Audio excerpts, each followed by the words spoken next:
उठ जा मेरे प्यारे बबलू, सुबह हो गई है। सूरज मुस्कुरा रहा है। बबलू ने ब्रश उठाया और मज़े से दांत साफ किए, जाग भी लगाया।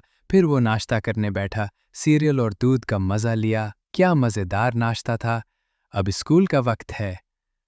बबलू ने अपनी नीली यूनिफॉर्म पहनी और जूते बांधे। छोटा सा बैग उठाया और खुशी खुशी स्कूल की तरफ निकल पड़ा।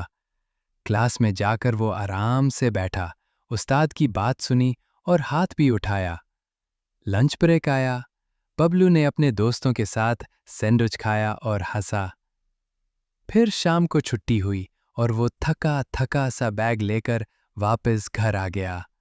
घर आकर बिस्किट खाए, दूध पिया और सोफे पर बैठकर अपना कार्टून देखा। रात हो गई।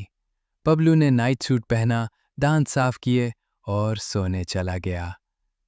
अरे नहीं, बबलू रो रहा है क्योंकि आपने वीडियो देखी मगर लाइक और सब्सक्राइब नहीं किया। अब जल्दी करो, वो और ना रो दे।